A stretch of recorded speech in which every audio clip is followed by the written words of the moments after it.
এই ৩-৪ দিনের অপেক্ষা না, কালকে থেকে আমাদেরকে প্রত্যেকটা সেক্টরে আমাদের বিজেপি ডিপিএমই আপনাদের সঙ্গে কিন্তু আমরা আছি। আর আমাদের শ্রমিক নেতৃত্বে যারা আছেন তাদেরকে বলবো, এবারে দেশের এই নির্বাচিত সরকার মাত্র ৩ সপ্তাহ হচ্ছে আসছে। আপনারাও আমাদেরকে সহযোগিতা, আমরা সহযোগিতা মনস্বতা নিয়ে কাজ করতে চাই এবং আমরা এদেশের শ্রমিকের, আমরা মনে করি শ্রমিকরা যদি যত বেশি স্বাবলম্বী হবে তত দেশ উন্নত হবে এবং তার জন্য আমরা আমাদের যেটুকু করার আমরা করব।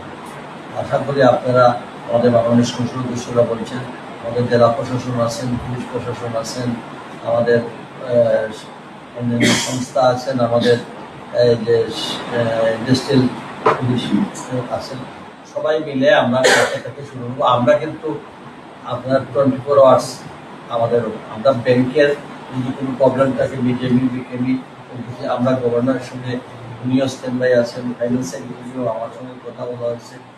আমরা যখন সব সেক্টর এবার কিন্তু মাঠে এবং প্র্যাকটিক্যাল ফিল্ডে আছে, কাজে আমার মনে হয় আমাদের এত বড় সমস্যা সমাধান না হয়, সমাধানটা হবে এটা আমার বিশ্বাস। আপনারা কষ্ট করে আসছেন অনেক রাত্রে, আমি আপনাদেরকে আসলে আমিও টেম্পোরারি এখানে আছি, কোনো হায়ার করে চেয়ার বসেছে, আমাদের কিছু নেই। তাদের প্রাপ্যটুকু বুঝে পাবে সেটা আমাদেরকে নিশ্চিত। আজকে আমরা এখানে যারা বসছি সবার জন্য কিন্তু একটা সম্মিলিত সাফল্য, যদি আমরা আলহামদুলিল্লাহ সুন্দরভাবে এই সময়টা পার করতে পারি। আবার যদি সেটা না হয়, কোথাও যদি অসন্তোষ থাকে, সেগুলো কিন্তু আমাদের যার যার জায়গা থেকে কিছুটা হলো মাননীয় প্রধানমন্ত্রীর কাছে আমাদের জবাব দিতে হয়েছে। আমাদের মাননীয় প্রধানমন্ত্রীর সাথে গত পরশুদিন বসতে হয়েছিল এই বিষয়গুলো নিয়ে।